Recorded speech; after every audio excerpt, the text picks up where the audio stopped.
Good afternoon and welcome everybody, and thank you for joining us at the Climate Emergency Sustainable Scrutiny panel this afternoon.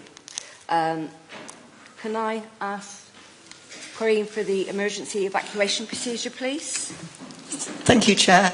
If a continuous alarm sounds, you must evacuate the building by one of the designated exits and proceed to the named assembly point. The designated exits are signposted. From this room, you use the main door and then the main exit out of the building. The assembly point for this building is in Orange Grove on the green outside Browns. Thank you. Thank you. Any declarations of interest on the items on our agenda? That looks like a no. Thank you. Urgent business agreed by the Chair. There is none. We have one member of the public, Nicolette Boter, that wishes to make a 3-minute statement. Nicolette, sorry. Would you like to come forward? If you go. Thank you.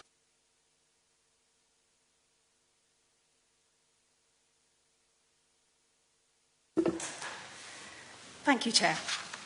Professionally, my twin passions are creating thriving, resilient places and well-being economics. I'm also chair of the Bath Area Forum.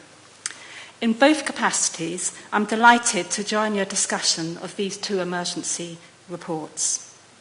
Whilst there's much I could say about these, I'm confining my comments now to the 3 areas I see as most vital to accelerating progress.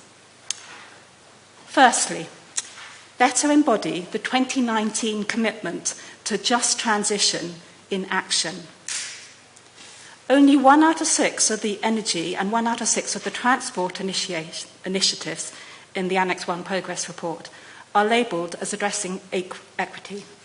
And of the 6 out of 9 community and partnership initiatives that are so labelled, the depth and extent of their equity commitment is variable. Whilst Bathscape has systematically mapped green space against multiple deprivation data to target its resources, and Liverpool neighbourhoods are exemplary in their holistic community capacity building approach, such rigour in ensuring poorer and less well-connected citizens are represented in land improvement actions seems to be lacking.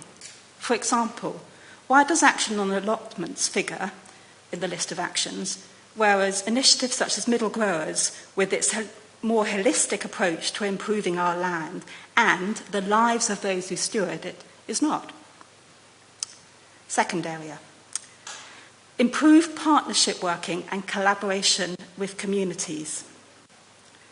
The Council has indeed forged some strong partnerships with regional and central government and local anchor institutions, and some effective collaborations with businesses and special interest citizens groups, but less so with the poorer and less well-connected communities. Might a less top-down approach to setting strategic goals and priorities help? Though I'm glad to see the Council, together with Bath University, are exploring donut approaches to operationalising equity, as well as ecological goals in its next corporate strategy, the Council's next corporate strategy, I fear that without including a wider array of local stakeholders in its definition, portrayal and development, it might further entrench the power and wealth disparities. And finally, the third area, better attract external investment for nature recovery at landscape scale. Although investing in nature's recovery presents a huge opportunity to enrich our local well-being, prevailing market-driven approaches to such investment are more prone to extracting and exploiting nature than regenerating it for all. However, our Council could use its convening power and leverage its well-established green infrastructure partnerships to counter this by bidding for sizable public money in such as DEFRA's Landscape Recovery Scheme, with bespoke governance structures for our diverse beneficiaries and providers of ecosystem services, as I know many other local authorities are in the process of bidding for. We're very happy to speak to relevant Council decision makers and managers about any of this in more depth than is possible now. I would also be delighted to chair a wider stakeholder discussion of donut possibilities at our next Bath area forum. Thank you, Nicolette. Any members of the panel have a factual question for Nicolette? No. Councillor Warren? I just wondered whether Nicolette would like to come in and have a meeting so we can discuss in more detail. Yes, I'm now very up for that. Thank you. Thank you, Councillor Warren. Thank you, Nicolette. A statement has been submitted by Councillor Hardman, and she has received a reply, and I'm sure you've seen the question and the reply that she's received. So, minutes of the last meeting. Do I have a proposer from the floor?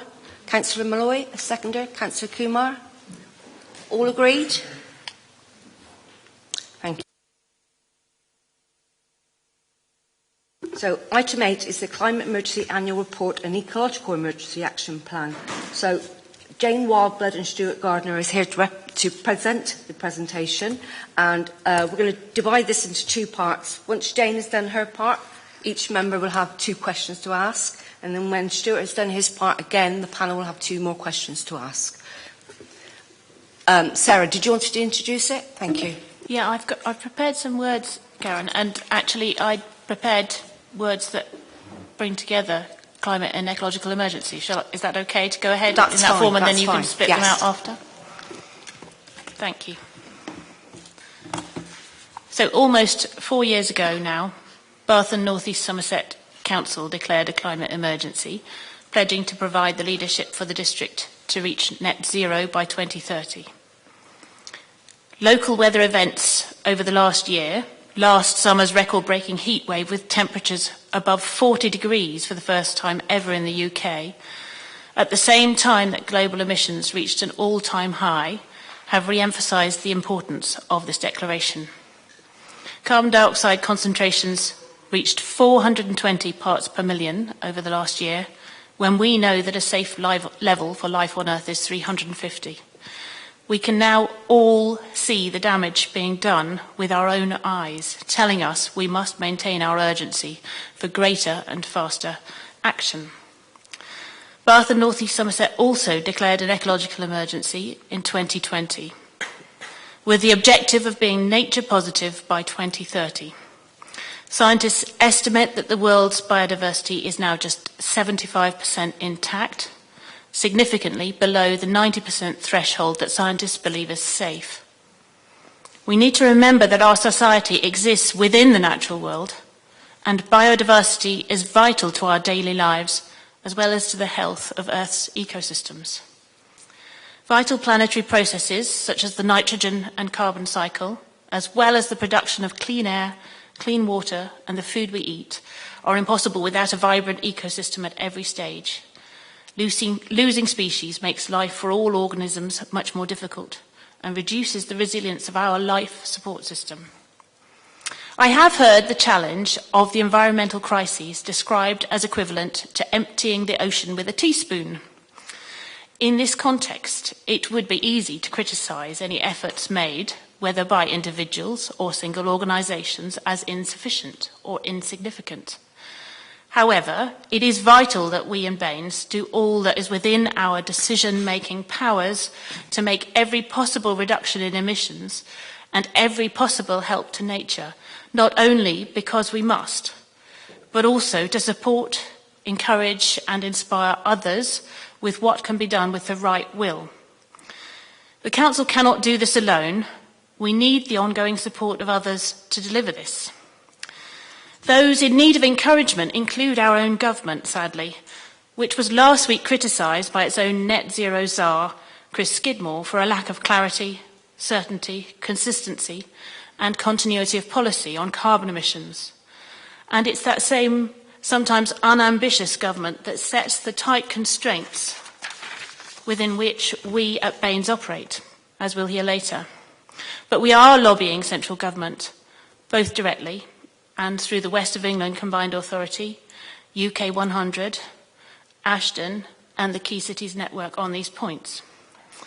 All panel members here today will recognise that no single council can ever be said to have done enough. in the face of the overwhelming scale of the environmental challenge. I'm certain that you all share my ambition for Baines to do more and faster every year on climate and nature, and my pleasure that we now have many of the policies we need, as well as skilled staff, in the form of our new Green Transformation Service that will permit us to move faster on transforming what we do to deliver net zero, nature positive by 2030. One of the things I am most excited to report to you today is the local plan partial update, which we hope will be signed off at Council later this week. We will then be the first council in the UK with our requirement for net zero new build, as well as our process for identifying land for renewables. We are also at the leading edge in requiring 10% biodiversity net gain for developments a year before this becomes mandated nationally.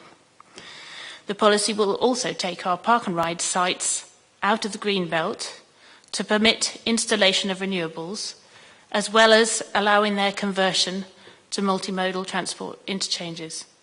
So that's just one example of how hard we have been working and how we are aiming to influence our built environment for the benefit of all residents, as well as the environment from now and into the future. But we are limited in how far we can go with this by national planning policy. In terms of other progress over the last 4 years, installed solar photovoltaic capacity has doubled, assisted by the Council's participation in the West of England Combined Authorities Solar Together scheme. We've installed solar PV on council buildings. We're working with WECA to develop their retrofit accelerator to support householders in making their existing homes more energy efficient. But we are limited again by a lack of national support to provide the necessary incentives and structure to the industry to assist homeowners in moving faster in this area, and also by capacity constraints on the national grid, which they seem in no hurry to resolve. On transport, we introduced the first charging clean air zone in the country that reduced nitrogen dioxide emissions by 21% during 2021. And we've stated our ambition to set new targets for pollutants that are more demanding than national ones. We've published our Journey to Net Zero strategy, established our new Journey to Net Zero Transport Stakeholder Forum to hear from transport campaigners.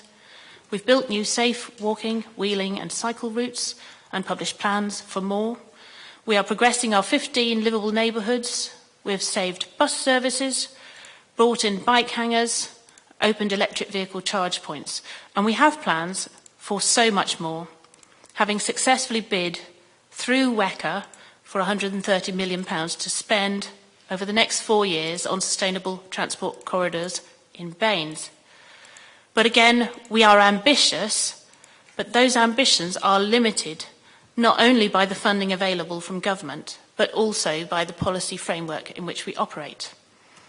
On nature, we're caring for 80 hectares of woodland and 100 grassland sites, as well as creating 12 new flower-rich meadows by 2024 through the Bathscape scheme, securing funding to create nature-rich areas across 34 hectares of green space through Summer Valley Rediscovered, and changing managing practices in our parks and green spaces to benefit pollinators. We'll be engaging widely and identifying and delivering opportunities for nature recovery and biodiversity net gain. So officers will give you more detail now of our activities across many of those areas and share our draft climate action plan and route map to 2030. I hope we can have a really constructive discussion, taking a moment to recognise and celebrate the great strides we have taken in Baines, the incredible and in some cases groundbreaking work carried out by our growing Green Transformation Service, often in partnership with the community who care so much about this issue. And then I hope we can reflect on how we can work even more effectively together to overcome these challenges that we faced to enable Baines to achieve more still and faster over the next 4 years. So I think at that point I'll hand over to Jane.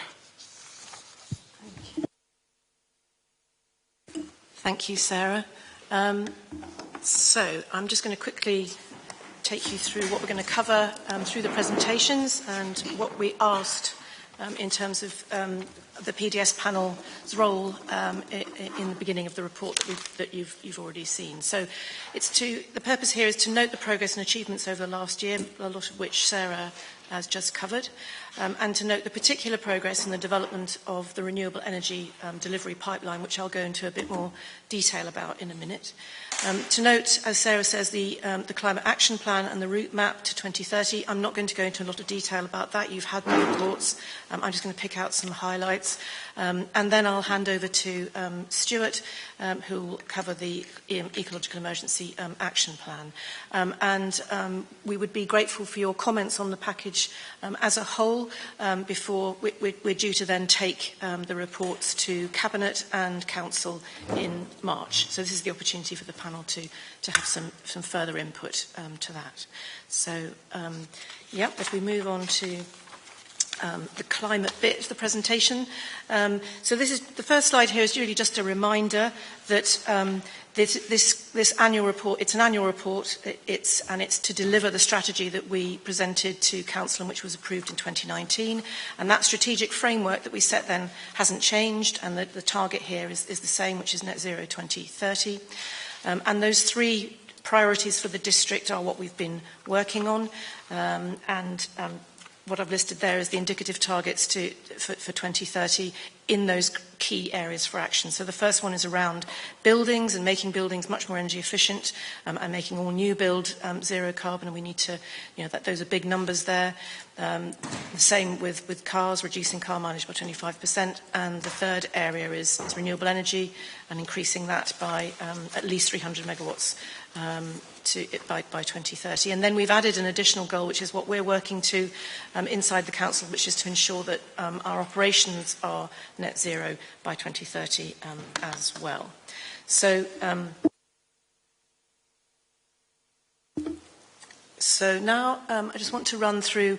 These are the sort of headlines, if you like, in terms of the progress since 2019, including over the last year. So we've seen a 44% decrease in area-wide emissions since 2005, which is the baseline for all local authorities, because that's what the BEIS, the government department's data that we all get, is based on.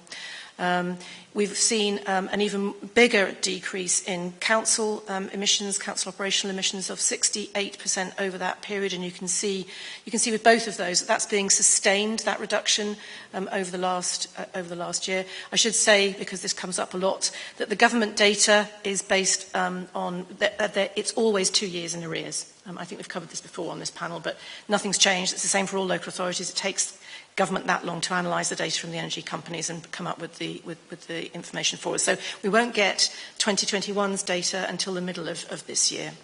Then on renewable energy, we've seen, as Sarah alluded to, quite a dramatic increase, particularly in domestic rooftop solar, with a doubling, we think, since 2019, based on the. But we didn't. These are new figures that we're getting from different sources at the moment, so those numbers may change. But that's what we know at the moment in terms of where we've got to. So next slide, thank you. So I'm going to take each of those priority areas for action in turn, the three areas of action on climate, and just take you through a few of the highlights from the report. So the reports that you've had, the progress report is quite lengthy, so I'm not going to go into the detail of all of these points here on the slide, but just to point out that the BAIN's per capita emissions per annum have reduced 46% since 2005, down to 3.1 tonnes in 2020, which is the most recent figure that we have. So, no room for complacency, but we are seeing a downward trend, which is what we want to see.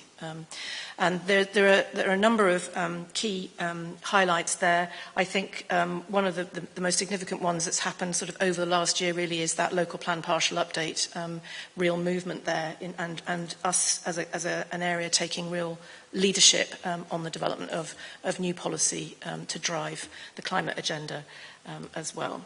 So next slide. So I'm just going to show you after each of these sections a couple of the examples from the long list list of examples that you've got in your package of pieces of work that have been done. So the most recent, you'll be aware of the Keynsham Recycling Hub, which has been in development for a while now, which is going to be very much put us at the front in terms of councils creating sustainable operations, and the latest, the most recent school there at Two Rivers has been built to a very, very high standard in terms of that. Then on transport, again, the figures in Baines, I should point out that the district-wide emissions include the transport emissions, and this is just, we've pulled out something here in terms of the highlight, which is that Baines per capita transport carbon emissions are 25% below the national average. So again, we are seeing improvements and progress here in Bath, North East Somerset as a result of the work that we've been doing.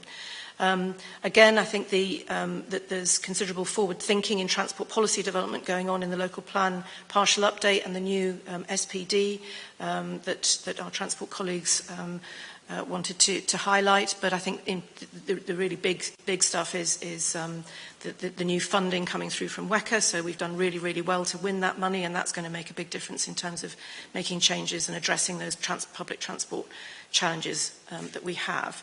I think, as you've mentioned, livable neighbourhoods, we'll move on to the next one, which is to pick up on some of the good projects that have been happening over the last year in highways maintenance, which is taking a much more environmentally friendly and lower carbon approach. It's actually a zero waste approach to road repair that's going on there in the left-hand example, and then further rollout of electric vehicle charging points this year, and 30 have been installed, and there will be more coming over the next year. We think another 14 or 15 or so. So moving on to renewables. As I say, we've seen a rapid increase in solar PV on domestic roofs, almost doubling since 2019. And the figures from this recent WECA-funded or WECA-supported Solar Together project, which is a group buying scheme, has enabled 300 new installations in Bath, North East Somerset over the last year, which is really good. And we're working with WECA at the moment on developing that for a further round, so that more people can get the benefit of that group buying scheme. We've got recent progress in terms of what the council has been doing to install solar on a number of our buildings. All of these case studies are in the report, and we've been working very closely again with our partners in community energy, and we've seen an acceleration of work there as well. Again, the renewable energy planning policy we've already talked about in terms of the local plan partial update. And I'm going to focus on renewables a bit more in a minute, but this is again the example from the report of the Solar Together scheme. And I know that there have been one or two anecdotal issues coming from one or two wards of concerns from members of the public about the customer service of some aspects of that, which we're working very closely with WECA now and the company to resolve those issues. Well, they have been resolved actually, I think, but to make sure that there's no recurrence of that in future. Actually, the rate across the whole scheme of problems like that has been lower than you would expect for schemes like that across the country. So that's just to show you all the other, if you haven't had a look at them, do have a look at all those other examples of great projects across all of our services really now. That's what you're seeing. And I think that is something important about Bath North East Somerset Council, is that we're now seeing action from so very many different parts of the council now starting to come to fruition. Next slide, thank you. So I'd just like to, community engagement is something that we've put a lot of effort into over the last 3 or 4 years. I just wanted to quickly summarise there what we're now doing, and some of the things that we've done a lot more of over the last year because we've had more staff to deliver it. I hope you've been watching our social media campaigns on Twitter and Instagram, for example. I certainly learnt some new things when that A to Z was rolling through. We've produced new guidance for local residents on retrofitting and sustainable construction, which makes life easier by bringing all of it together, including guidance on historic buildings, listed buildings and so on. We ran our second big festival this year on climate and biodiversity, more events than last year, 56, I think there were 44 last year, more organisations involved, and so on. We've got a lot more partnership work going on now than we had a year ago with the development of our climate and nature partnership. And we've been doing a lot of work with parishes, which we've been doing for a while now, but we had a really great event in November with a lot of people from across the district, from parishes, working on their climate and nature plans. So just that's a quick summary. The route map you had in your package. So this is a route map that we've produced of the key milestones between now and 2030 on climate. It's not all of our plans in there. It's based on what we know, what plans we know are in place, and activities that are, work streams that are being worked on by different services now. And it includes those government targets, because some of that's very important in terms of how we can deliver. Sometimes we're waiting for things, action to be taken by central government, and the route map notes some of those things that you can see where they come in.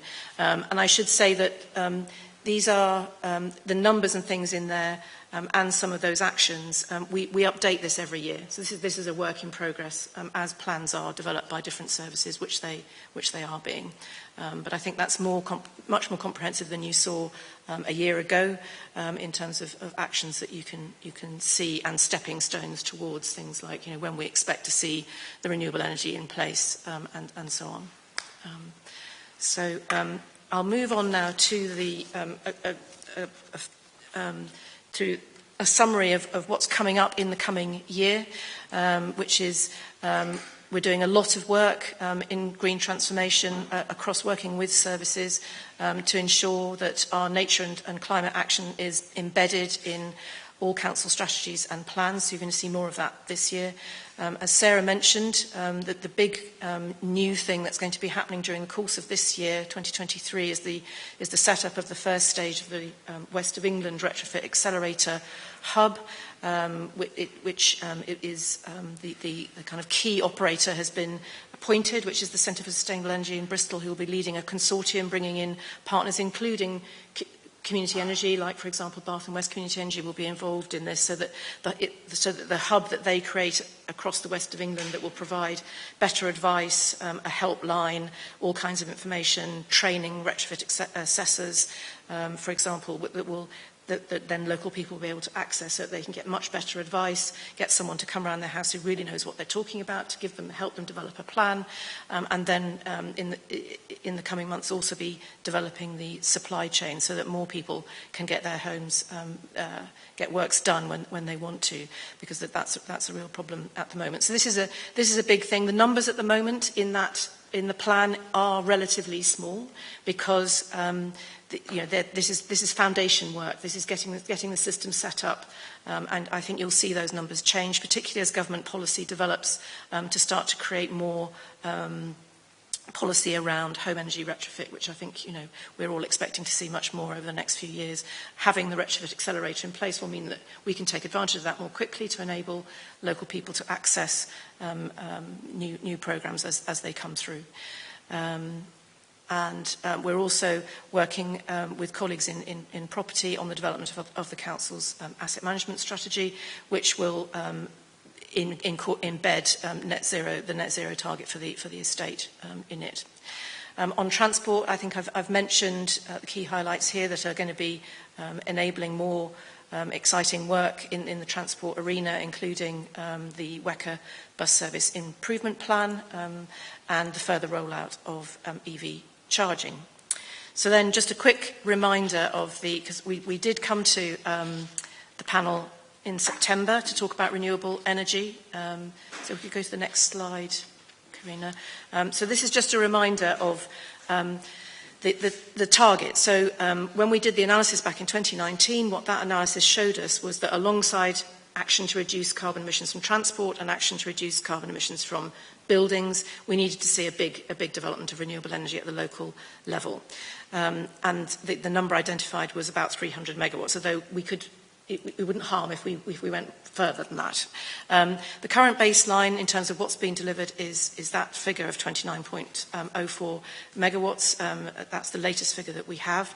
And in terms of the work that we're doing, which I'll show you in a second, how it kind of pans out, is that we're expecting to see 50 megawatts installed by the end of 2023 in terms of what we know is in the pipeline. This is for the district as a whole, and 150 megawatts by the end of 2025. So that's halfway to the target, roughly halfway in the time period. So this is because we've got access now to a lot more information, because we've got more staff capacity, we've been able to do a lot of work to try and pull all of that together. So that's given us a much better insight into what's happening and enable us to get a real grip on the numbers and the target. In terms of the Council's target to deliver net zero 2030, we reckon we need about 12 megawatts in order to provide the energy that the Council needs, and we're in the process of developing a pipeline towards that, and we think we can identify about 10 megawatts at the moment. Then therefore we shouldn't have difficulty getting to that 12 megawatts in time for 2030.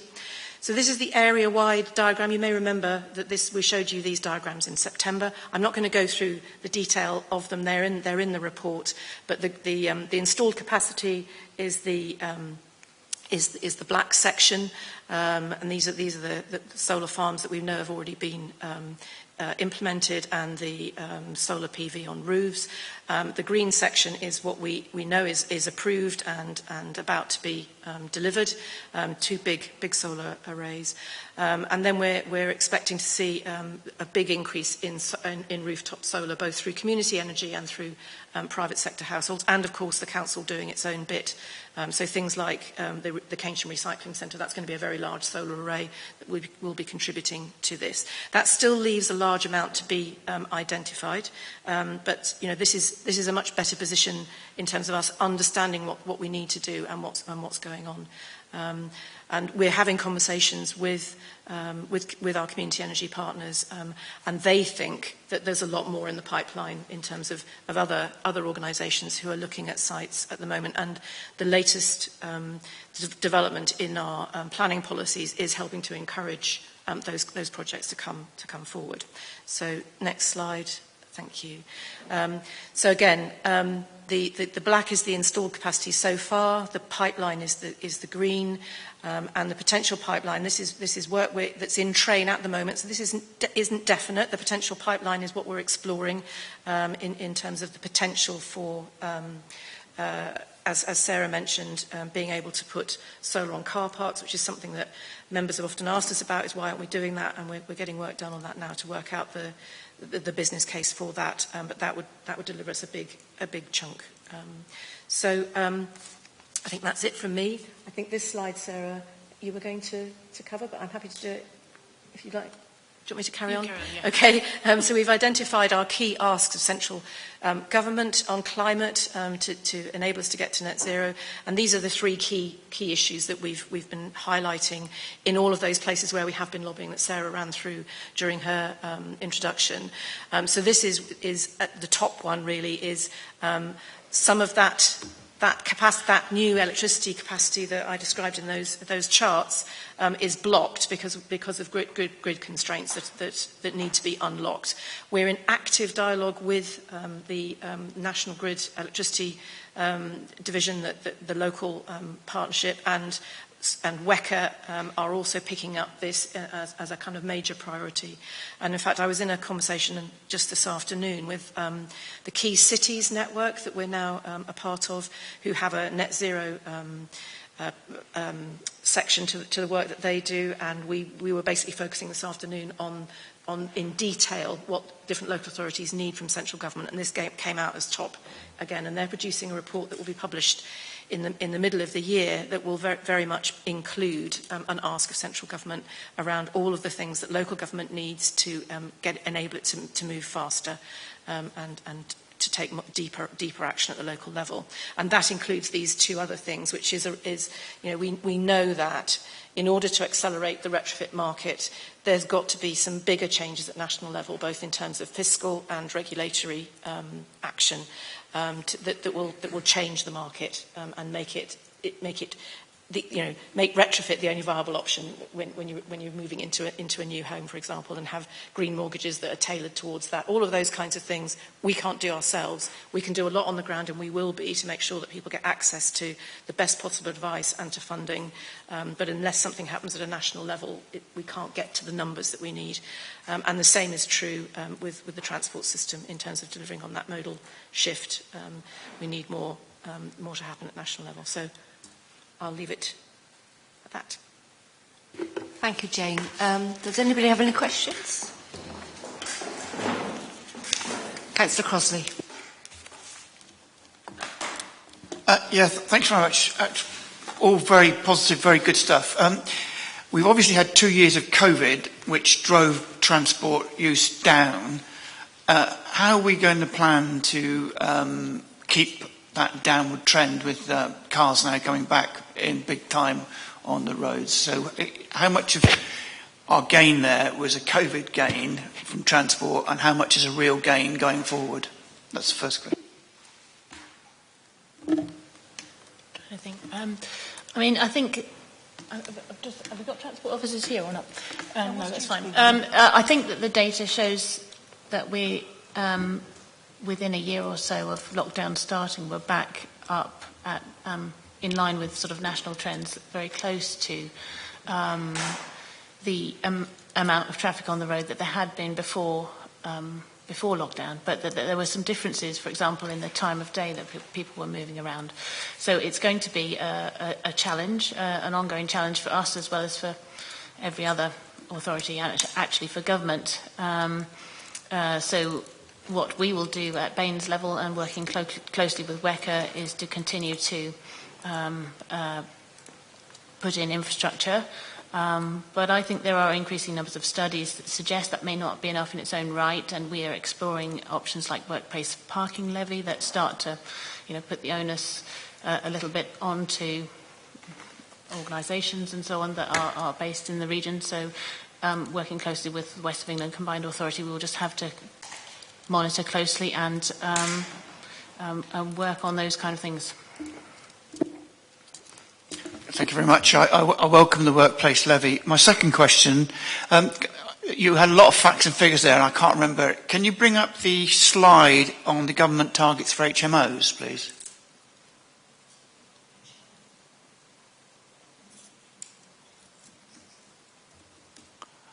Yeah, that's it, yes. So in there, I'm really delighted that there's a government target to help out HMOs, because, Pardon? But what exactly does that blue thing mean? All HMOs will have an EPCC MES, and how is that going to be the government paying for that? And what's its timescale for delivering that for all HMOs across the whole country, let alone just Bath and North East Somerset? Do you want to? It's not detail that I have in my head, so. No, I don't have that detail either. I think the point is that, HMOs, the landlords are required to deliver that. And I think the date for both is this year. And I know that our housing team have been, making that information available to landlords. But we can get more detail on that and follow up. I think it's probably the best way to do it. And in terms of the MES applies to all sorts of other buildings, doesn't it, including our own? Yes, so minimum energy efficiency standards apply to a range of buildings, and they apply when you're letting a building, so there's a ratcheting up of the standard. So over time, for different types of properties that are let, the standard and the EPC expectations will increase, so that in order to sign a new letting contract, you'll have to show that the building meets a certain standard. So that will drive action across both our estate and also the private commercial and private rental sector. So we can provide more detail of exactly when the different levels kick in, if that's helpful. So what really interests me, I'm happy for all support for all sections of the community, but when we're providing money... Sorry, I'm happy for all support to all sections of the community, But when we're providing support to commercial housing operations with the HMO landlords, what is the sort of regulation that the government's going to put in that they don't just take advantage of this and then kick the tenants out and sell it on for a big profit? So how is this going to work, giving protection to the public use of money for private housing? So I think that there isn't public money for private improvements. So landlords will be expected to undertake these improvements themselves in order to continue letting premises. There is funding available for social housing, as you'd expect. There's funding and grants that we can bid for as a council, where we are making improvements to our own estate, but not for commercial purposes. So there is really that distinction that I think you were looking to see between private sector investment and public sector investment. Chris has put his hand up, so yes, please. Oh. So on that, I'm really intrigued in this. So if you've got a target that requires all HMOs to be join this drive forward, how are you going? What's the encouragement to make sure HMO landlords actually want to do it? And is there going to be any coercion at all in the future months if it's not taken up voluntarily? I think it's a national standard that is expected. There will be a question around how that's enforced and monitored. That's probably something we do follow up information on. I was just going to say, if you want to get deeply into this, maybe you should invite Councillor Davis to come and talk about housing, perhaps. Thank you. Councillor Hurst. Thank you, Chair, and thank you. I was really impressed, actually, with the report. I think from our challenges from previous iterations, you can see really that there's a real sharpening up of the kind of the focus on the targets, the delivery, and the benefit of really having the broader team to kind of give you that capacity to do it. So it's a really welcome report, and I think it's addressed quite a lot of those concerns that we'd flagged up maybe this time last year. My two questions. The first was really around, as always, I like to go further and faster. And so focusing on the park and ride things, while probably it's not helpful to kind of reflect on what have been the constraints on not being able to make progress to date on that, how soon are we going to be able to move forward and actually get something, the generation going on the park and rides? So that's question one. That's a great question. I hope we can... well, now we have perhaps officers a better place to answer. Well, now we have renewables officers in post. We should be well positioned. I can't give you a timetable. We're doing feasibility work at the moment, and one of the conversations that we're having with the national grid operator is around that. So it may be that, for example, the only way in which we can connect solar arrays from those car parks, or rather we may not be able to connect them to the grid at this point. That's what we think is the case. So we're just talking to experts about that now. And it may be that we would need to combine battery storage on those sites in order to take all of the power from the array.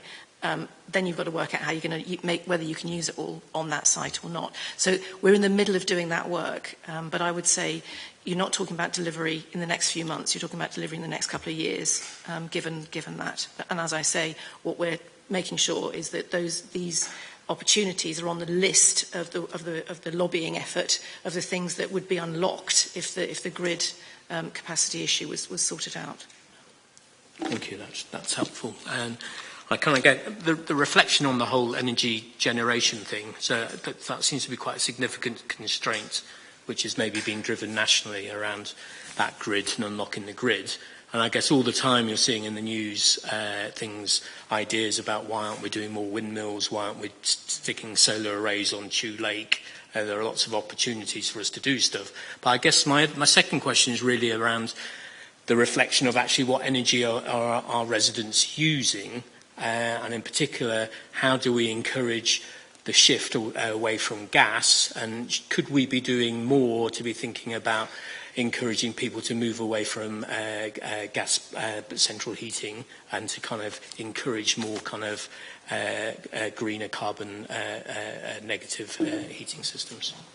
Shall I have a go?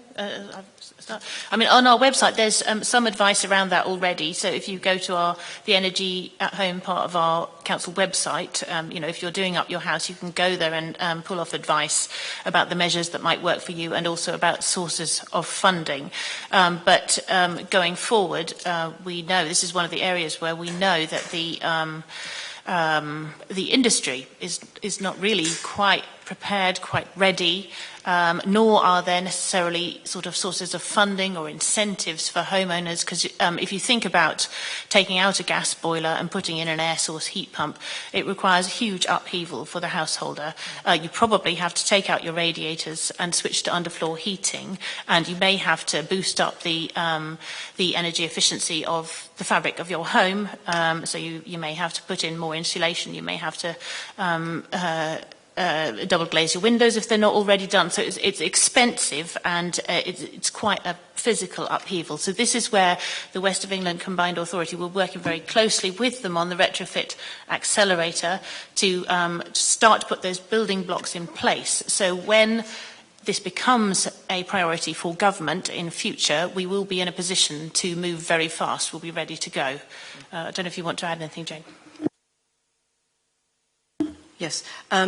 Yes, it's a really important point, but it's difficult out there, and there's a problem across the whole country in terms of having enough skilled people to do things like heat pumps. Let alone, but first of all, advise people on whether a heat pump is right for their home or not. We need to make sure that the quality of the advice, and that's the first thing that Retrofit Accelerator Hub will do, is to tackle that, so that people make the right decision about what is the best option for them in their home.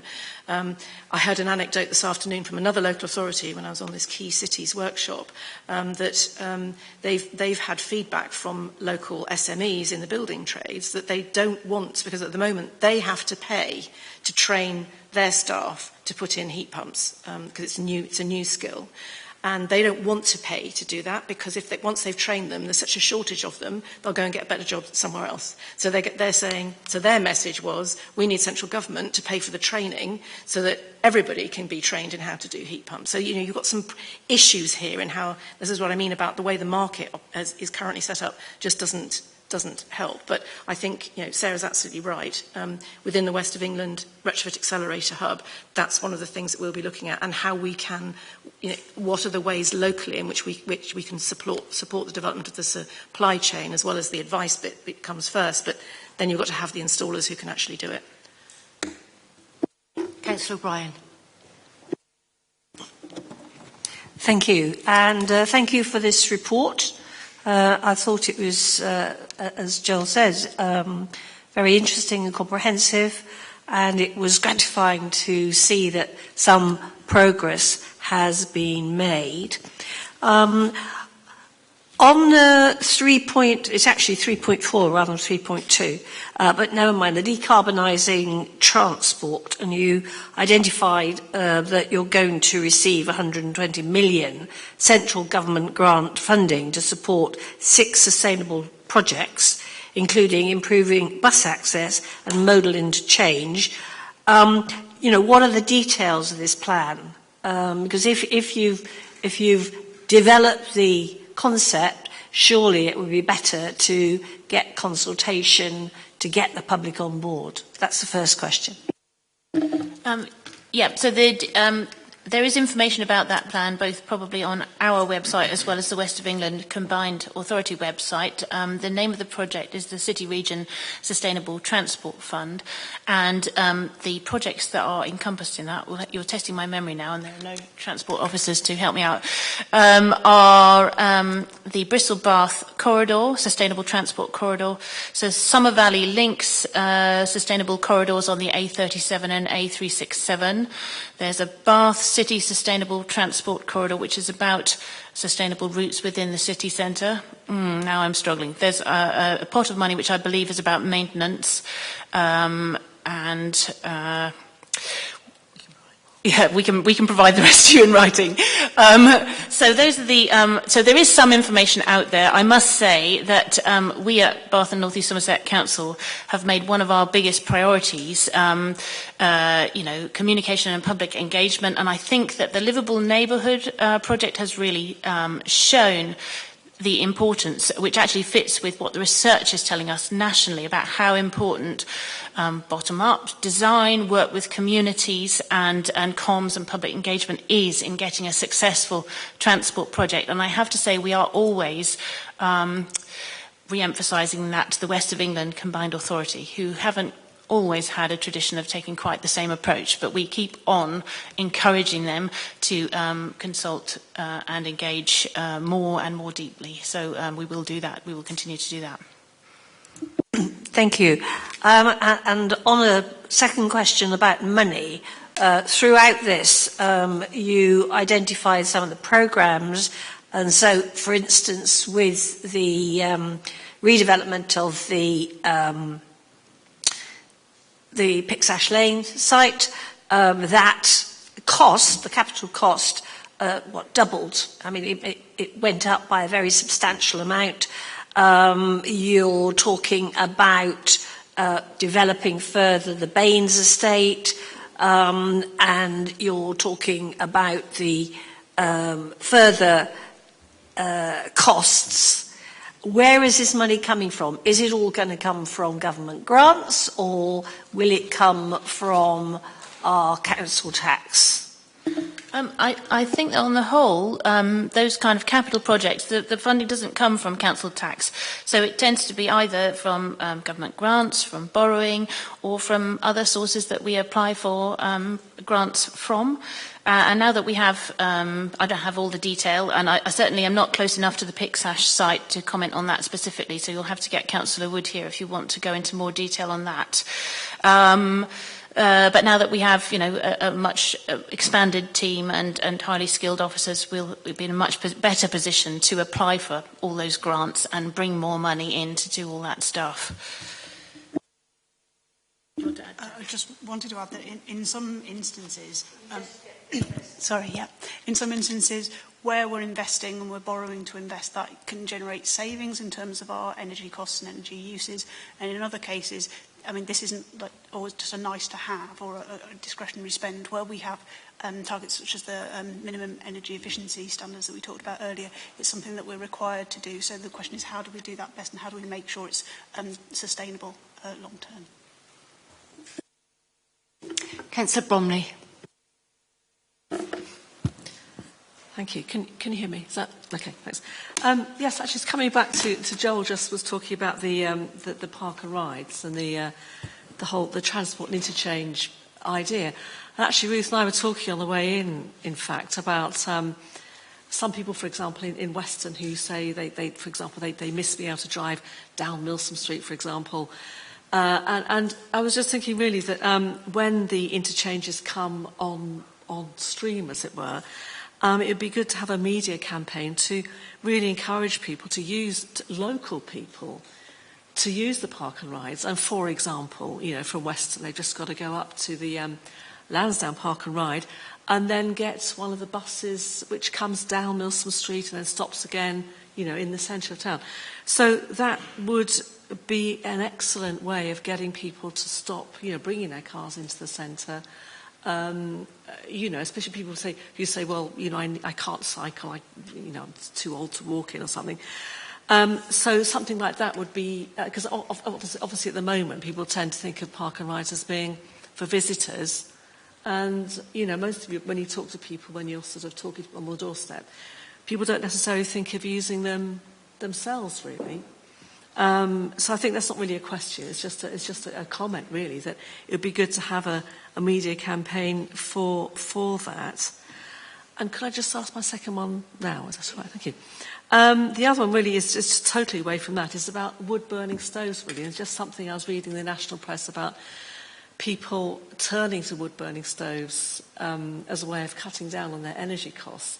And really, I just wondered if we know of people doing this locally in Bath when we have a clean air zone, and they probably shouldn't be doing this. Do we need a more of a media campaign to dissuade people from doing this, thinking about the risks to public health and also risks to the user's health as well of using wood-burning stoves?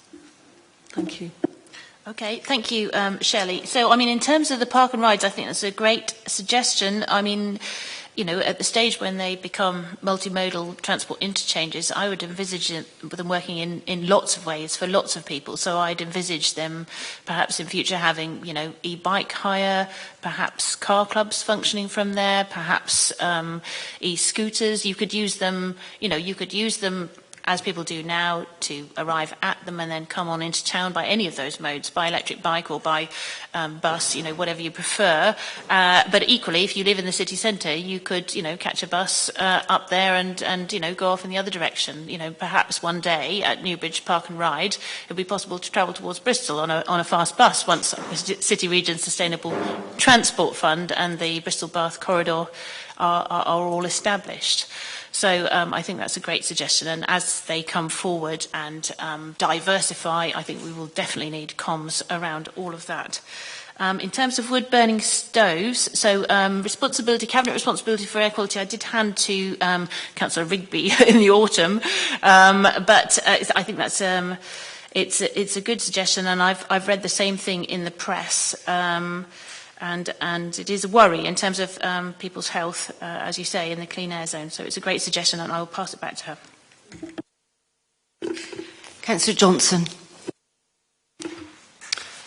I think I would disagree with other panel members about this report, because I think it really highlights a lot of complacency from the administration, and I think it outlines actually a lot of achievements that the West of England Mayor has made on the climate emergency, but shows very little delivery from the actual administration of Baines Council. I mean, you can go through all the points in it. I mean, decarbonising transport all comes from WECA, decarbonising buildings from WECA, renewable energy generation from WECA, Green Recovery Fund, Forest of Avon plan, it's all coming through WECA.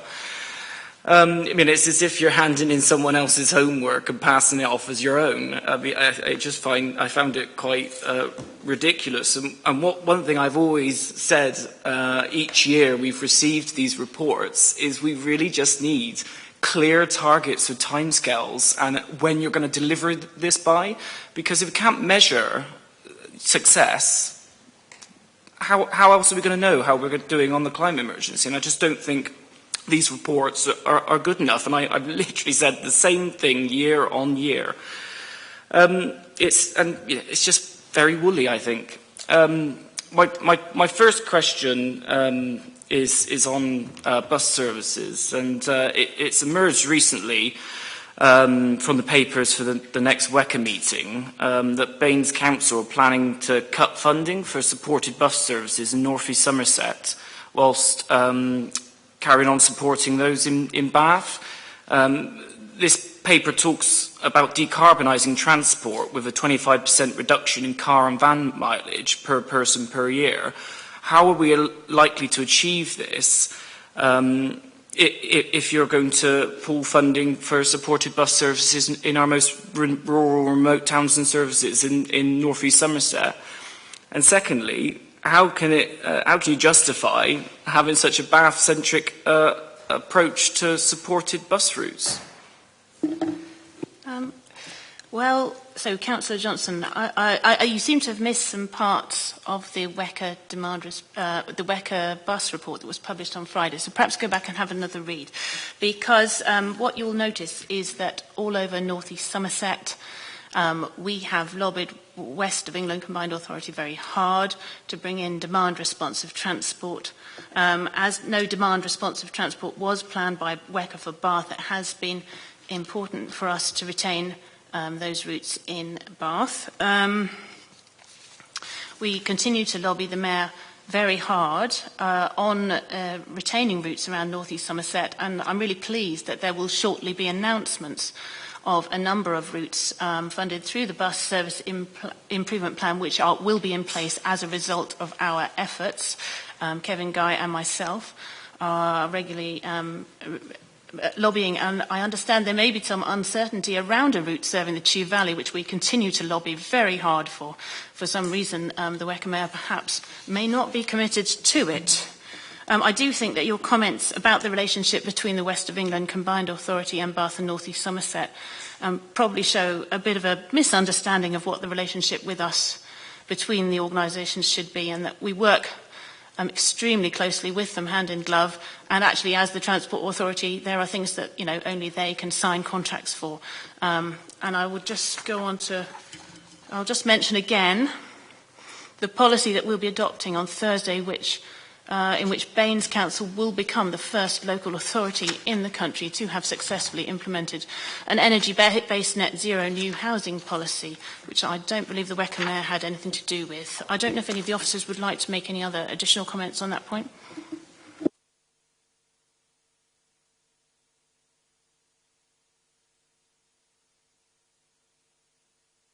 So, Councillor Wells.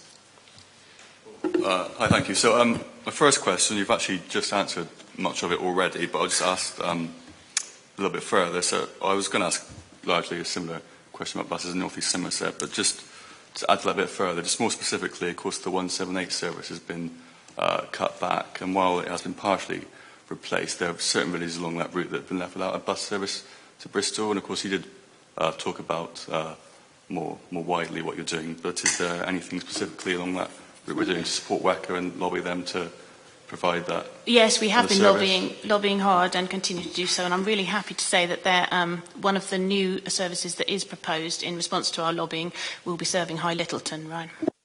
Okay, thank you. That's very good to hear. So anyway, the second question I had was about Liverpool neighbourhoods. Of course, you mentioned on the slide that they're first are to be introduced next year, but of course I'm assuming that's quite small. How many was it? Was it 15 or so?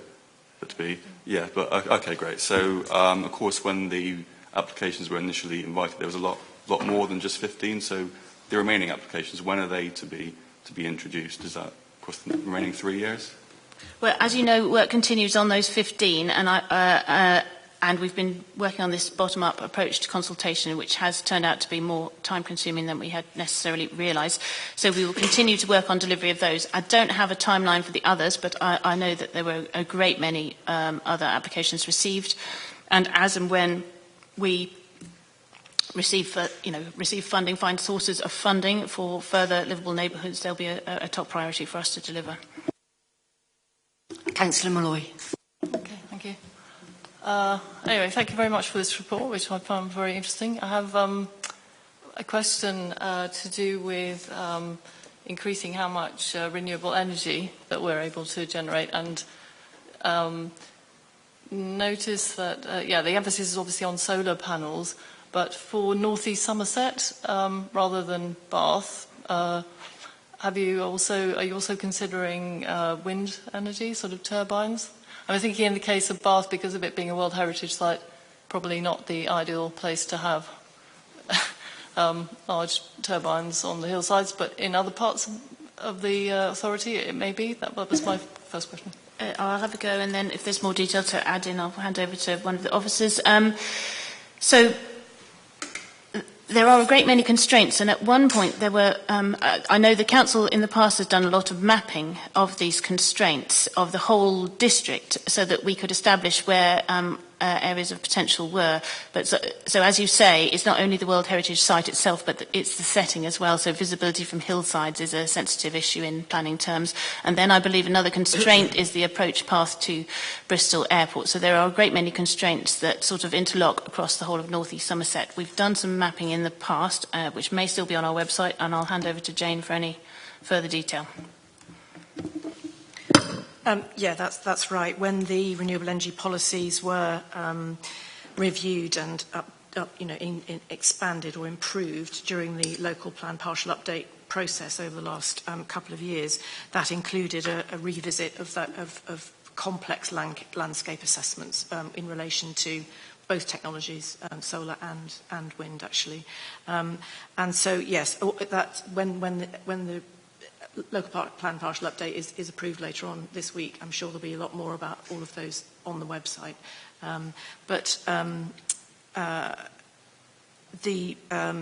What is already happening in terms of the information that we're getting back, for example, from community energy partners that we work with and the commercial sector, is that the fact that the policy is developing and people know about it means that developers are starting to look at sites that they think are going to be where that's worth looking at. So it is the new policy direction is helping to open up opportunities in the market for that.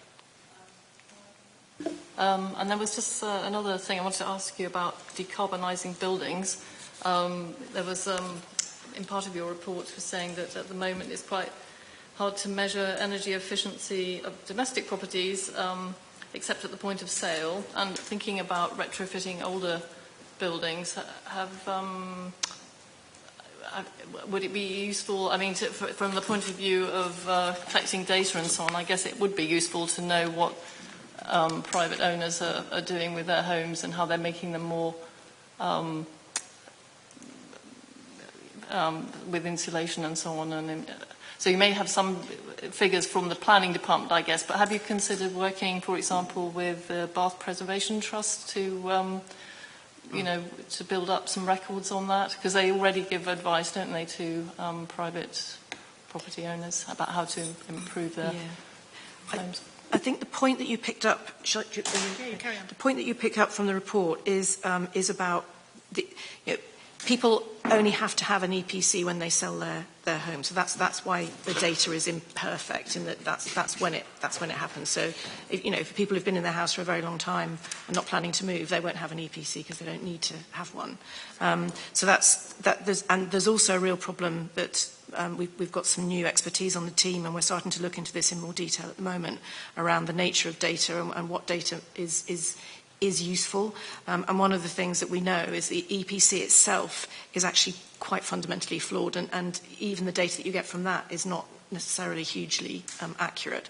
But it is, the data issue is one of the things that we have made sure is a key element of the WECA Retrofit Accelerator project. So I don't have easy answers for you now, but you're right, we need to improve data, and we have been working on a project with housing that takes data from lots of different sources to try and build up better pictures about individual house types that we're looking at becoming a tool that householders can use. So there's a lot of work going on to develop that and to tackle some of those issues that you raised. So hopefully over the next year you'll see some progress on that.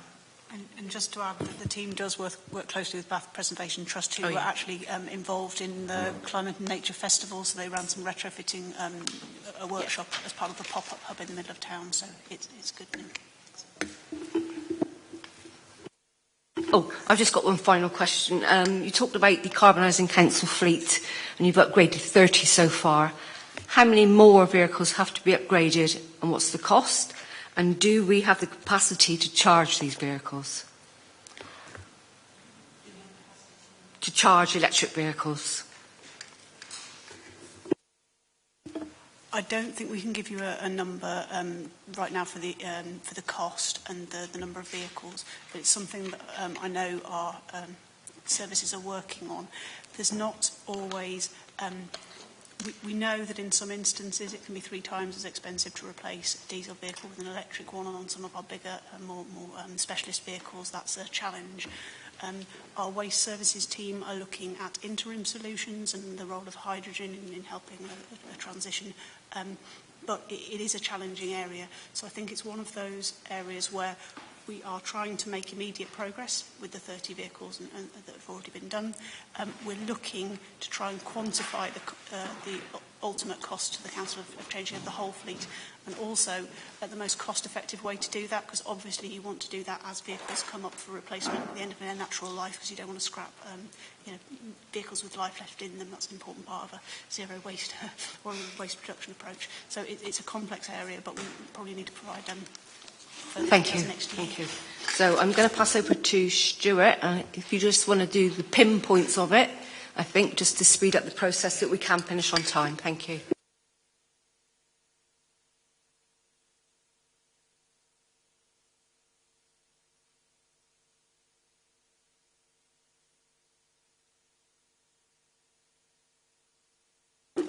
Sorry, I wasn't on. Sorry, can you go back one slide? And one click more. There you go. Apologies. So this is just setting out why we're doing this, the ecological emergency, the drastic decline in nature, combined with our reliance on a healthy natural environment. That's why the Council declared an ecological emergency. I won't go over that anymore, given time. So it's important to reiterate that we're not starting from a standing position. Even though this is the first action plan we've set out for the ecological emergency, we've been doing a lot of work since having declared it and indeed before that. So some of the examples here are the tree planting the council have been doing, going clockwise, introducing biodiversity net gain, ahead of regulatory timescales, the Bathscape scheme, Soma Valley, stopping pesticide use on street weeds, and the Let's Get Buzzing campaign, which has brought 42 hectares of parks and green spaces to benefit pollinators. So there is a lot we've been doing already, and this action plan is building on that.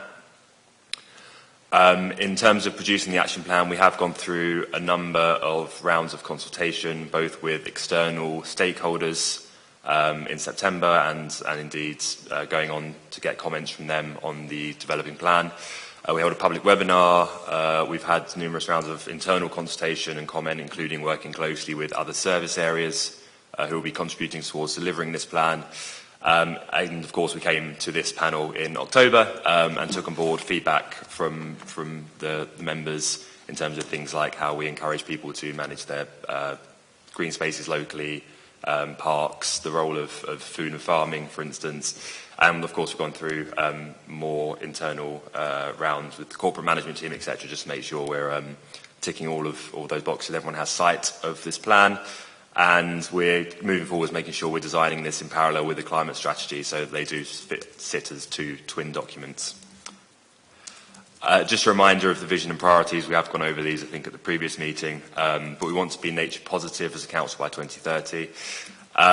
We have these three priorities just to make sure that all of our actions are delivering against these, just to make sure we're doing the right thing with each action. So each action should be delivering against at least one of these. So that's increasing the extent of land and waterways we manage positively for nature, increasing the abundance and distribution of key species across the region. Obviously, if wildlife is responding, we're helping to address the ecological emergency.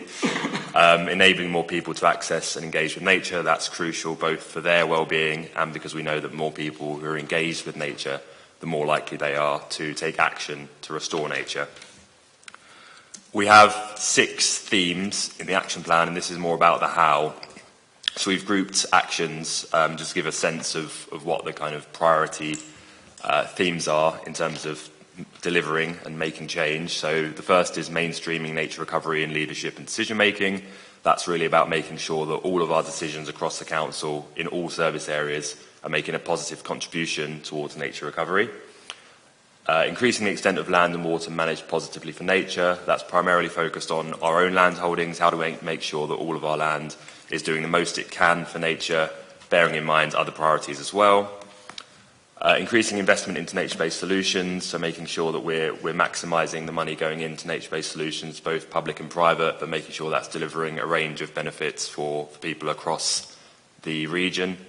Enabling more people to access and engage with nature, as I just alluded to. Improving our evidence base and monitoring, this is one that kind of underpins a lot of the others.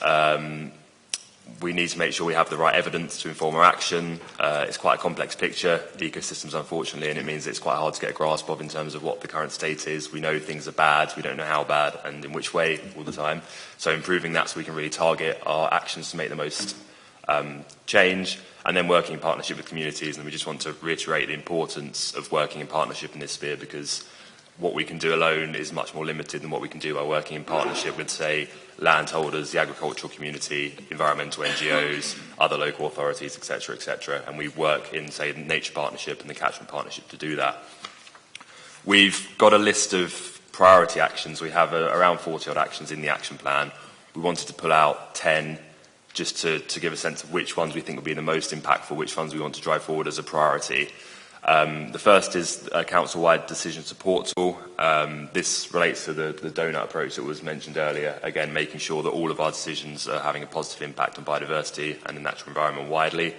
Making sure the new local plan has nature recovery integrated into it, so that all decisions are including that in the process, and all development is making a positive contribution to nature recovery through biodiversity net gain, etc. We've got a number of sites we've identified as potential opportunities to deliver nature recovery on that are in the council's assets. They include things like Entry Hill, Odd Down Sports Ground, Approach Golf Course and Lansdowne. That's not to say they're definite, but there are opportunities potentially to do more there. And obviously, just to mention, we're cognizant of the fact that obviously Approach Golf Course will be a golf course. So it's about working with those other land uses and balancing those and trying to integrate nature recovery into approaches that work for everyone. Parks and green spaces, so taking an identified suite of opportunities to deliver nature recovery, finding a way of funding those across parks and green spaces so they're doing more for nature, bringing nature into people's lives. Working with the Bristol Avon Rivers Trust, another one of our partners, to restore the River Chew for freshwater wildlife. That's through the River Chew partnership, the Chew Partnership Programme that's being developed at the moment, one of our strategic GI projects, green infrastructure projects. We have the Neighbourhood Nature Areas scheme, which is about enabling people to make changes on, say, verges or incidental green space in their communities. We want to better resource that so that people who want to, say, bring a verge into wildflowers, for instance, they have someone they can go to speak to and get advice on that, enabling more people to take action locally. I mentioned the evidence, I won't go over that too much again, but we need to have a better grip on what the state of species across the area are, what the state of our natural environment is in more detail. And the next one is about our sites of nature conservation interest. They're locally designated sites for wildlife, and that's just reflecting the fact that we need to get those in order. We need to get the core sites for wildlife as best as they can be and build a nature recovery network from those. So that's about surveying their state and informing action to get them as good as they can be. The last two actions, again, are on the working in partnership theme. I mentioned farming and food earlier.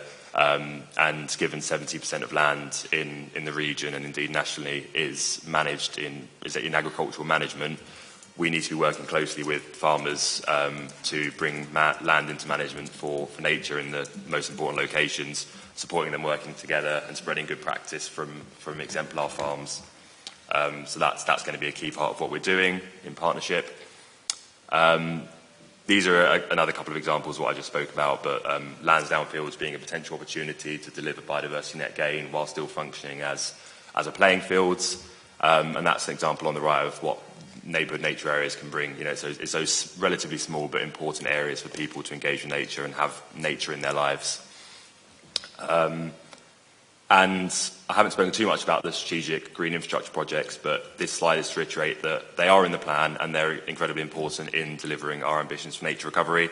So going from top left clockwise again, we have Somerdale Nature Park. That's part of our water space project, which also includes Bath River Lines. This is about, next to the Somerdale development, can we improve that nature park for nature, working in partnership with the landowner. That's an exploratory phase at the moment. The Watersides Valley in Somer Valley, that's an exemplar of the Green Recovery Fund funded project for Somer Valley Rediscovered. That's bringing 34 hectares of land into better management for nature, but again, it's in an urban area, so bringing nature to people. The Bathscape scheme, of course, on the bottom right, I think hopefully most people are familiar with, but there's been I can't remember the exact figures, it probably is on my slides and my notes, but many dozens of hectares of woodlands brought into better management, of wildflower meadows created, grasslands managed better. And that Bathscape area is actually, I'm currently, as part of my role, developing the West of England Local Nature Recovery Strategy, and that is one of the core sites for nature in the whole region.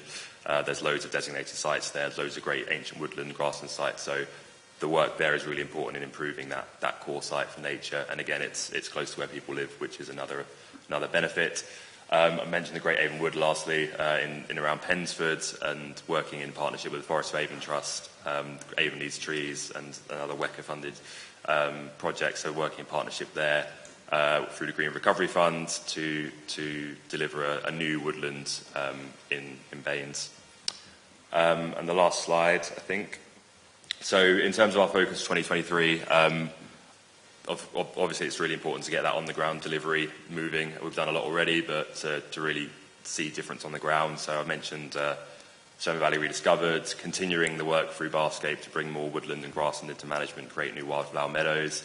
We want to secure some funding for nature recovery in our parks and green spaces, building on things like Let's Get Buzzing. And as I mentioned, the neighbourhood nature areas resources that enable people to do more where they live. There's a lot to do in policy and decision making. I won't go through all of this, but things like biodiversity net gain, which we've now got into policy, which will be starting to, or is already starting to impact planning decisions so that they're making a positive contribution towards the natural environment. The local plan, the decision support tool. Baines has been commissioned by WECA to lead the writing of a West of England local nature recovery strategy, which is really important in setting the strategic context. Working with parish councils in developing local nature action plans, again, bringing the community angle in, and improving our comms to people and making sure they know what they can be doing to benefit nature close to them and how their lives impact on wildlife. So I think that's the end of the slides. Thank you. Councillor Hurst.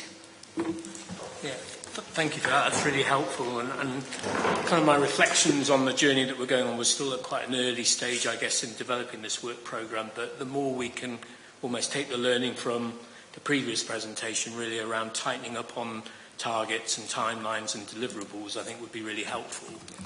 My question is really reflecting on the word net gain, and then also reflecting on sort of my feeling of net vandalism that sometimes the developers are doing, and that actually the net gain is we should be doing more to be protecting our green belt and our green areas and focusing developers away from those.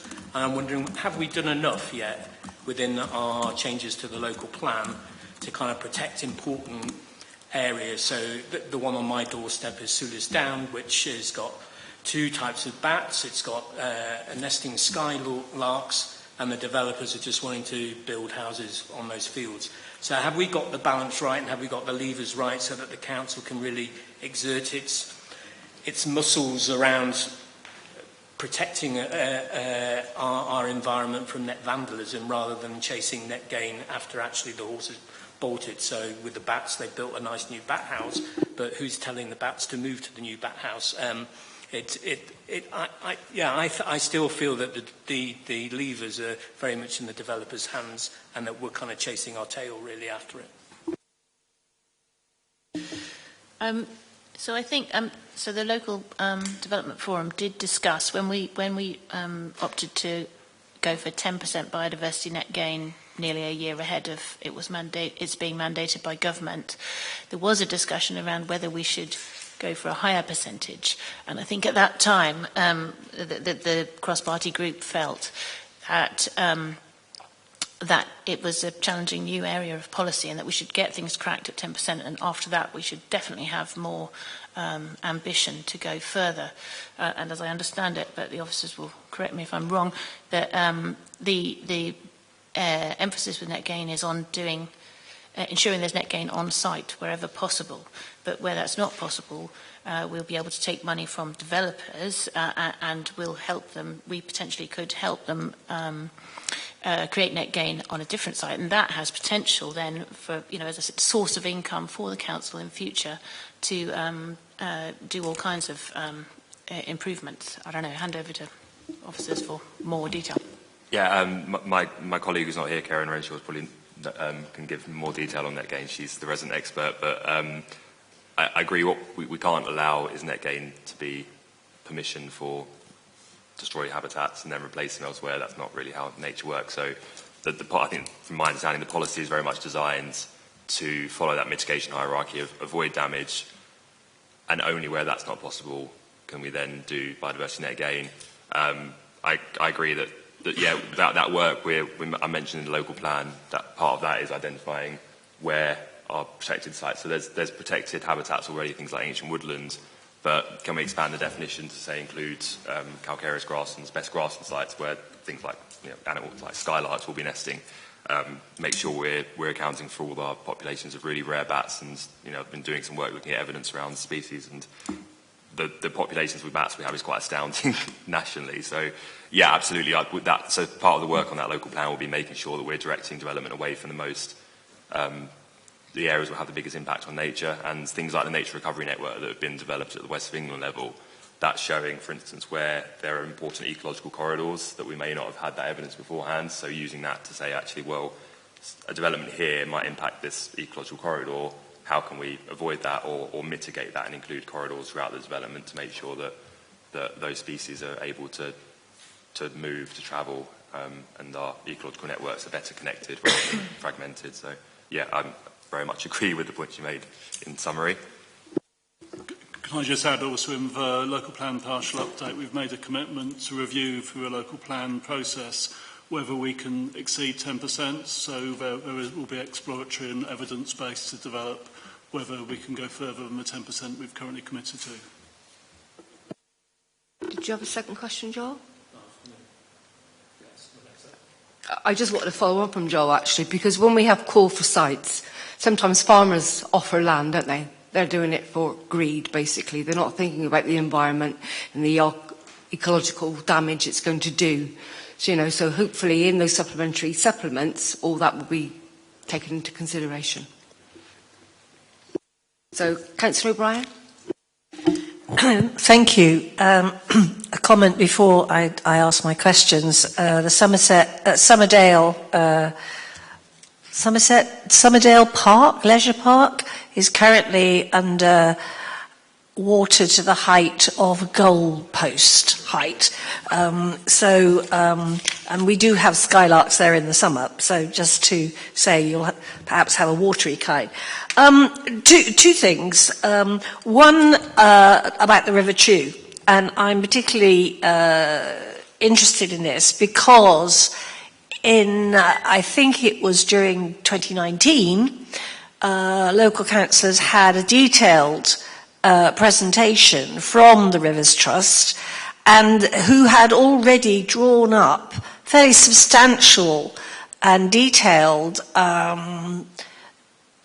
information about how the river, what was necessary to improve the river in terms of getting rid of the weir that is in the centre of the park. Now, I raise this because you may be aware that as we speak, there is the final stages of a design to replace the bridge, because the bridge is there.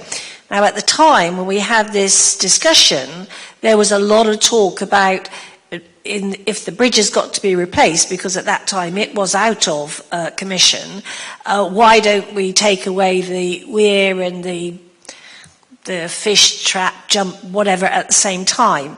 And I think this is a golden opportunity. Of course it costs money, and it was, it's going to cost too much money, so put it on the back burner. But, there's a danger that we're going to waste money by a lot of engineering work to take out the old bridge and take out the old supports and then put in new ones when the weir could be addressed. So could you look at that as a matter of some urgency to see what action can be taken? Because the River Chew, as it goes through Keynsham, is absolutely ripe for development. We have a lot of indigenous bird species, which is filmed, and it's really quite exciting, and it would be such a shame to waste money and miss the opportunity. The second thing is when you identify that the target is 30% for land protected for nature, 10,500 hectares by 2030. Now, apart from one question about how much of the land is deemed protected now, I would ask, what are the measurements of protection? And if there are measurements of protection, is it better to have more land likely protected and enhanced, or less land more deeply protected and more ecologically rich? So, there's a balancing act here. We could move a bit faster to help more environments at a certain level. So what are your criteria for judging that? That's a very technical question, so thank you. And thank you for the suggestion about the bridge and the weir. We'll look into that. But I'll hand the technical question to my officer colleague.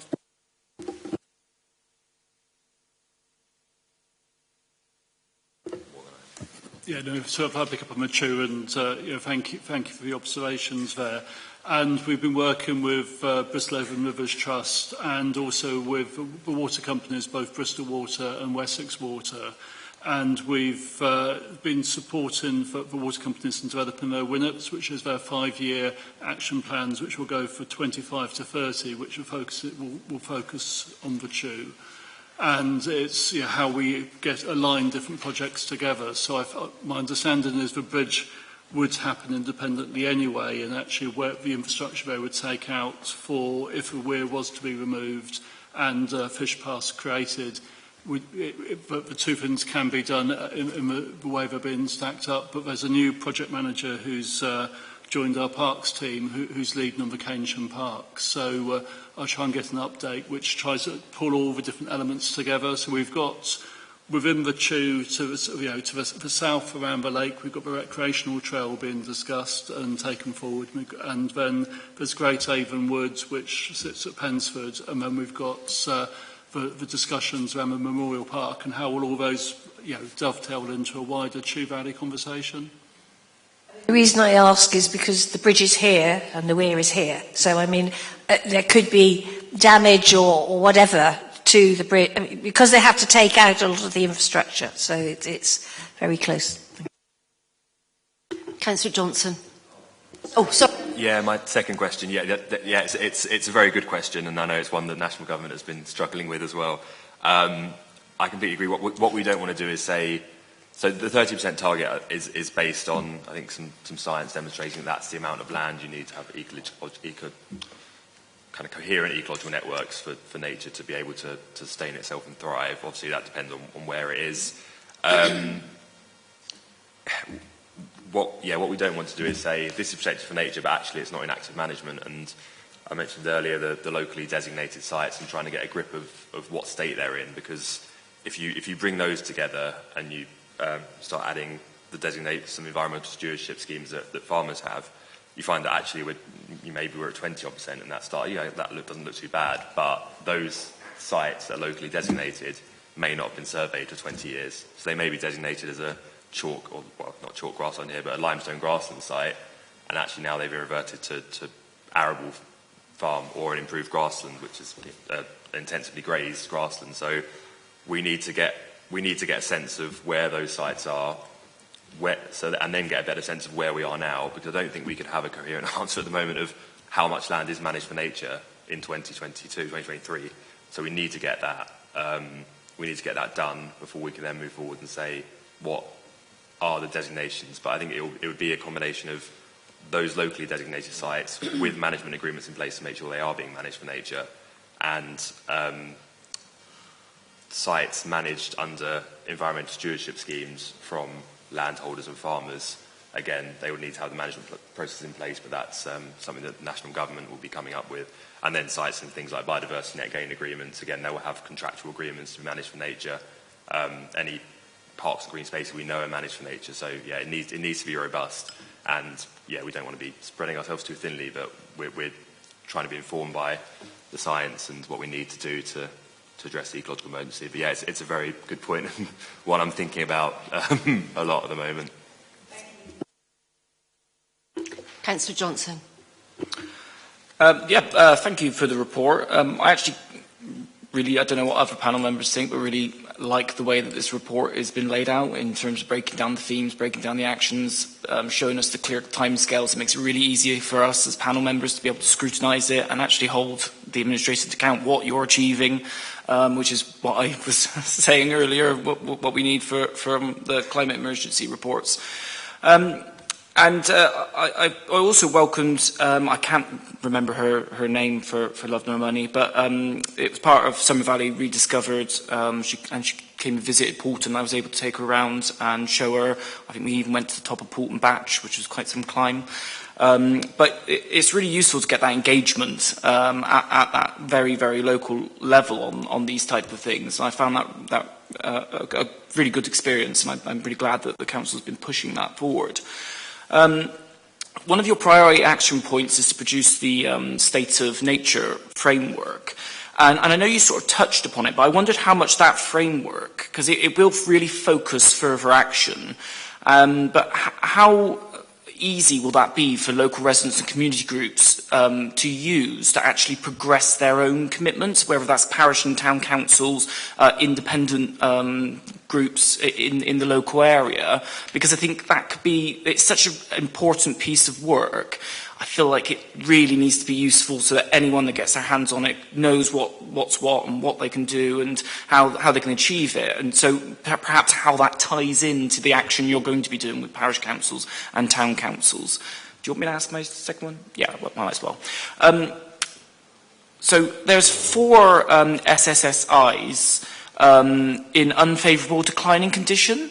But it doesn't give any detail, unless I missed where that detail is, on where they are, what they are, why they're in decline. And I just, out of interest more than anything, wondered what they were. I don't know if you know that information off the top of your head, and what the council's probably doing to rectify that situation.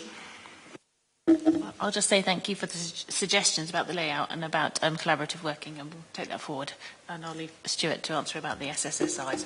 Yeah, I'll start with the SSIs actually, because I was actually looking at those today, and so that there are 4. 3 of those are actually designated for geological interest.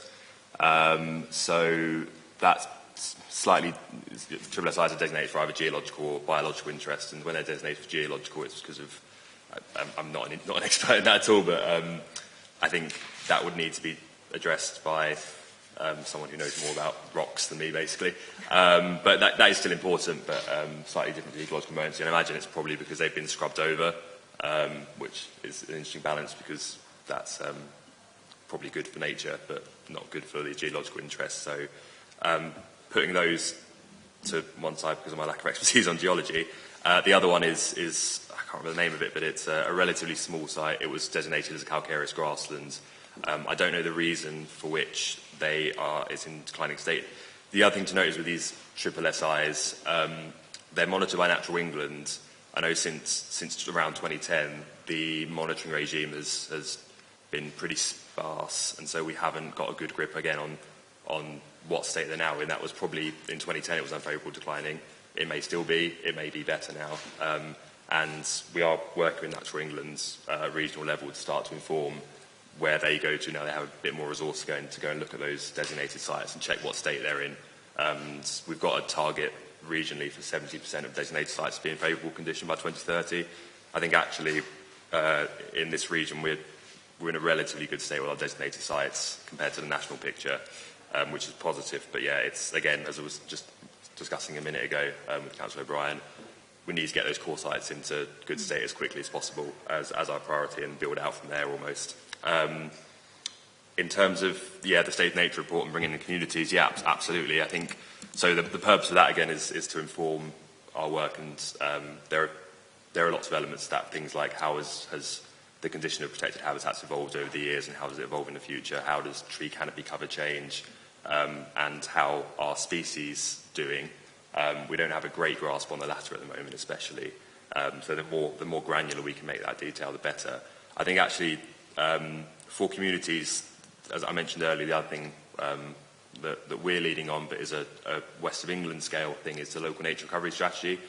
The idea of that is to set out where are key habitats, what are potential opportunities for improving the state of nature across the region, and what are the actions we can take to do that. I think that would be really important for communities, because it will be saying, okay, in area X, let's say the Soma Valley, this is the existing habitat, this is what it looks like at the moment, and these are the opportunities to improve nature, and that potentially brings it a bit, then you can see as a community what your role is in the regional picture in terms of restoring nature, and it's going to be important that we develop that strategy alongside communities, alongside landholders, alongside a range of other stakeholders, so that it is a kind of a mix of that top-down knowledge and that bottom-up, what can we do locally. On the other thing on communities, we were at the November meeting with parish councils and town councils. We were discussing local nature action plans, so developing a template that parish councils, town councils can use to produce plans for action locally, so that again we're utilising that local expertise on what the state of nature is in say Poulton, in the Soma Valley, in Chew Magna, etc., in Bath, whatever it is, recognising that there's no way anyone can have all the detail, and we don't have all the detail on the state of nature in all of these places. So, yeah, utilising community knowledge, but giving them the data they need to do that, and the picture, how they fit into the regional picture. I agree, yeah, it's going to be important on that front. So we'll bear that in mind when developing that state of nature report. Councillor Crossley. Thank you very much. When you brought this to us last time, I raised the point about private gardens, which are a very big section of the land in Baines, and it's not yet in here. Is there a reason for that? Did you decide it was just too much work, or what?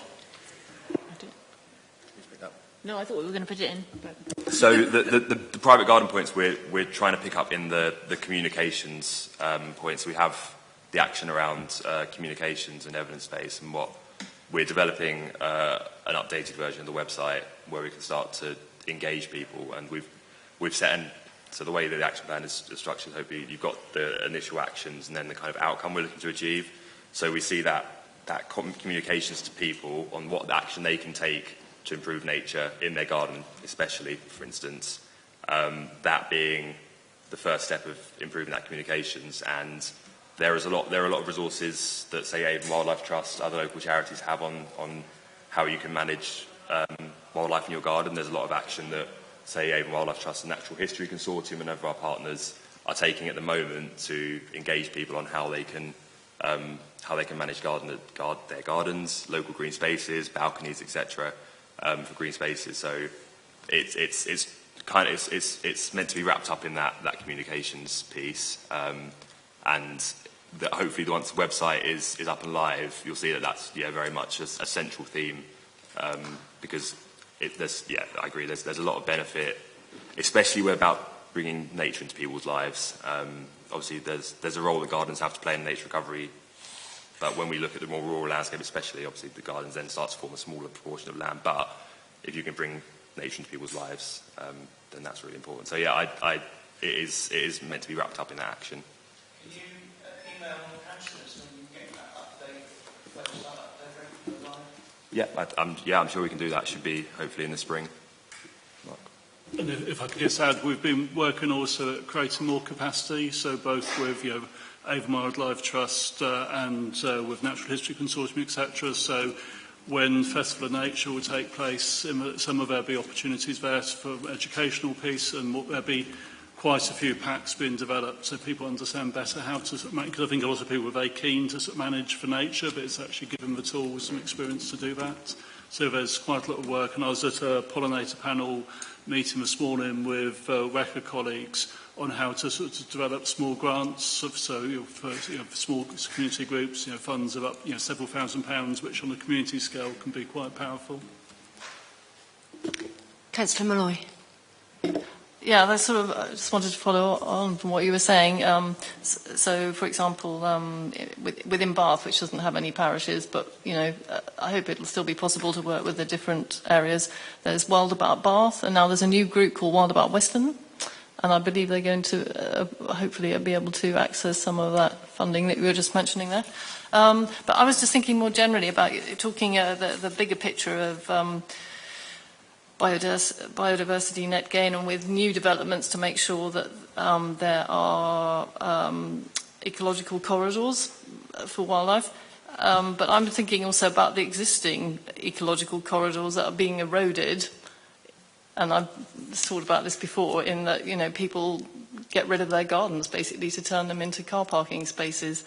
And I don't know how that can be integrated. That's probably more of a planning issue, perhaps, potentially, but that really worries me because, for example, hedgehogs. We don't see many hedgehogs around these days, do we? And yet they would have been in people's gardens quite often, I think, in the past.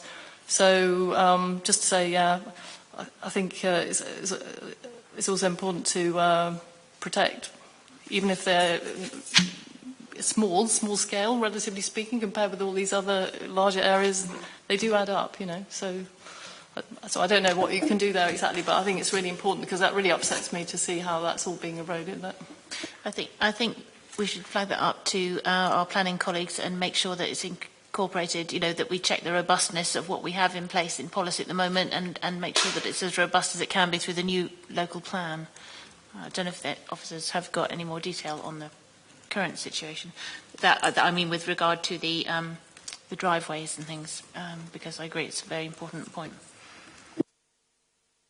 Councillor Bromley. Oh, sorry. Councillor Bromley. Thank you, Chair. Thank you. Hi, thank you. It's a really nice report. Thank you. Just thinking about these farming clusters, could you give a bit more detail on that and how they would work? And would you encourage, is that encouraging similar crops to be grown? And could farmers be encouraged to sort of grow more organic crops? Would that be possible? I know that has to be, then they all have to do the same thing because you can't have an organic farm next to sort of one that isn't. So is that part of your plan in that?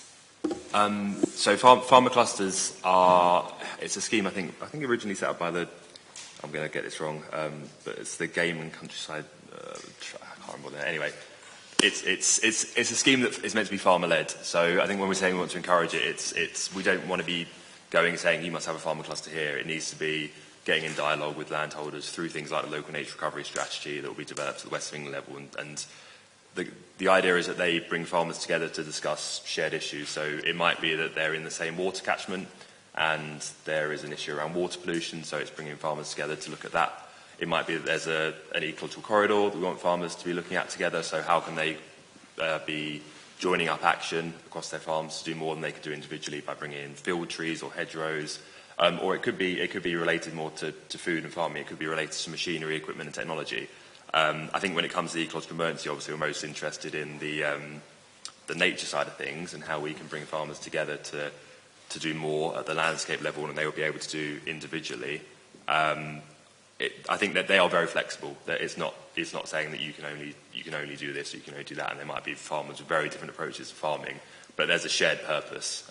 And so from that perspective, we're interested in the shared purpose being nature recovery or, say, water quality improvements, farming more sustainably. But yeah, the key thing is it needs to be farmer-led, so it's very much an encouragement thing and finding what the role of the council is in doing that, and not a kind of dictatorial role at all.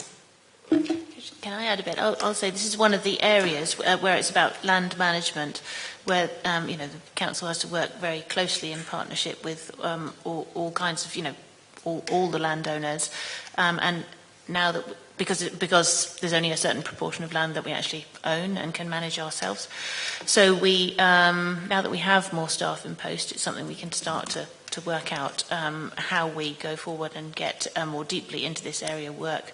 But I will say that in my own ward, in the St Catherine Valley, there's been a very interesting partnership that has sort of grown up organically amongst the landowners there. And, as councillors and as council officers, we've been supporting that process and monitoring it and watching it with interest because there have been a pilot with DEFRA. So they may be developing models that we could take forward elsewhere. And so the last question from Councillor Wills.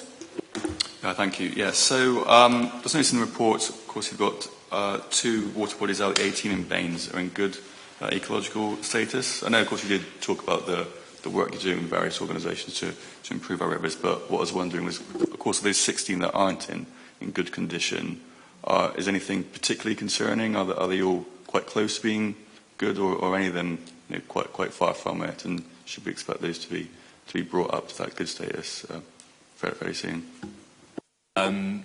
Yeah, there's a variety of issues. Some of them will be because, so it could be due to pollution issues, for instance, and that can be quite complex to tackling. It could be agricultural pollution and urban pollution from quite diffuse sources. So again, that working with landholders there is quite important, and there's usually no easy wins.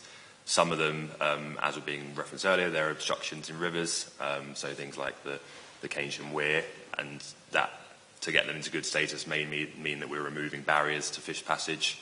I think there's only a handful that are in poor status. A lot are in moderate status, and I don't know the details as to how close they are to being good, what exactly will need to be done, and that's where in that action we want to work with the Bristol Avon Rivers Trust, who are kind of the the authority on all things rivers in the region. They've mapped out a lot of these barriers, and I know at the moment they're working on a project in the along the Cambrook in the Somer Valley. They're mapping some of those barriers and looking at how they can be removed, and that's kind of come through this Limestone Link partnership project that we're involved in as a council alongside them in Natural England. So there won't be many quick fixes, unfortunately. It's important because the state of some of the rivers across, not just here, but across the country is pretty poor, as I'm sure many people are aware from the news. And I think there's more and more of a focus on that now, which is no bad thing. So, yeah, it will require a lot of work and in a lot of channels to make that transition to good. Just to add, so we sit on the Bristol Avon Catchment Partnership, which is made up of the water companies, Natural England, Environment Agency, and a number of NGOs, including Bristol Avon Rivers Trust. And so there's a sort of, a lot of expertise there moving towards bringing sort of, our water corridors into good ecological status. So I'd like to thank Jane and Stuart and your team for your presentation and answering lots of questions. What will happen, we'll make a recommendation to the next Climate Emergency Sustainability Panel to have it as an annual report so that you can come back again and then update us with the progress that you've made. So thank you once again for this evening. So just moving on to item 9, and that's if Sarah has any other updates that you would like to bring to this. That's great. Wonderful. So number 10 is the panel work plan, which is, we have at the next meeting on the 6th of March is the electric vehicle charging points. And if you have any ideas or recommendations that you feel that this panel should have, please send them in. Thank you. So that brings our meeting to an end. Thank you very much, everybody.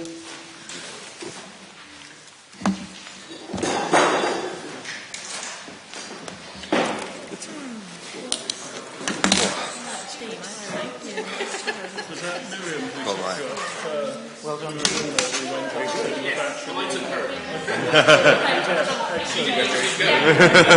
Was that important, was it? Important, okay, yeah. Now I'm happy to